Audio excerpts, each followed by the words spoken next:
就在昨天，今年港股最大的 IPO 项目刚刚落地，你知道它是谁吗？哎，你肯定知道它，就是美的集团。这次 IPO 的规模超过300亿港元，这是什么概念？你要知道，这之前港股 IPO 里边金额最大的茶百道才26亿港元，你这么一比，是吧？美的就可以说是今年港股的一个重磅炸弹了。你说它为什么要上市？哎，可能很多朋友觉得这个问题真愚蠢，上市就是为了融资呗，那钱谁不乐意要啊？哎。还真不一定，你就看美的23年的财报营收有3700多亿，净利润330多亿，光分红就分出去了200亿。所以你看，美的作为一个空调龙头，它是真不缺钱。其实一般公司在资本市场上的动作，都会跟它的战略布局密切相关。从美的递交的招股说明书来看他就说了，这次筹集资金主要会用在拓展海外业务上，这其实就透露了美的上市背后的一盘大棋，就是它的全球化。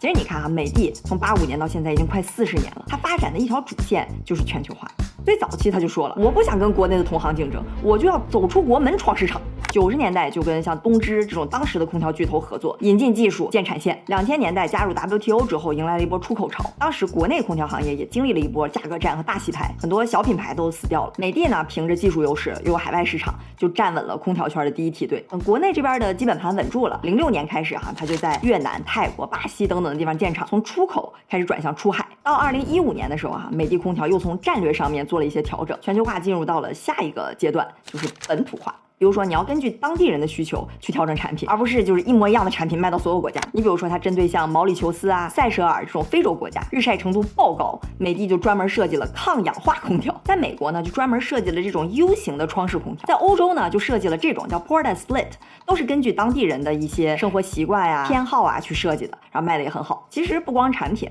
包括研发、渠道、供应链、运营等等这一整套都得本土化去搭建。所以你看这么多年，美的其实一直是按照它的节奏再去布局全球化，到现在海外营收也做到了40%以上。那你说这个时间点他跑去港股上市，也说自己又要拓展海外业务，有什么不一样的地方呢？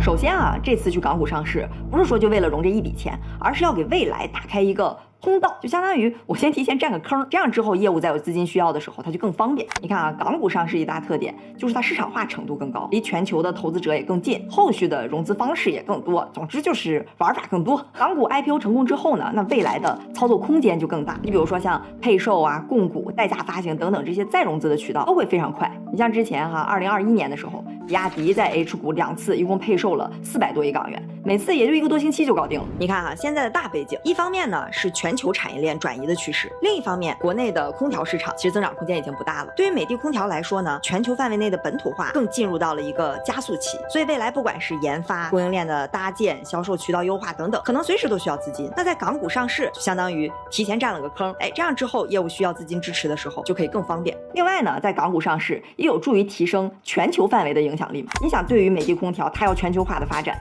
其实非常重要的一点就是去整合全球范围的资源。比如之前它收购了德国库卡，引进机器人自动化这方面的技术，包括收购东芝的家电业务、意大利的中央空调品牌 Clivet。 总之就是你在国际市场上做并购拓展业务，就非常看重这个品牌的影响力嘛。那港股上市之后就会有更多的机构去研究你，在国际市场也会有更多的曝光，这样你再做海外业务的拓展并购其实就会更有利。类似的比如说像顺丰的母公司也是为了提升整个国际品牌形象，在港股提交了上市申请。港股上市其实还有一点就是它的政策风险相对也更小。你看21年的时候，美国 SEC 通过了一个外国公司问责案，你要想去美国上市的话，就得披露大量的信息。你看像阿里、京东、百度，包括魏小李这些新势力，都是在21、22年那会儿选择在香港2次上市。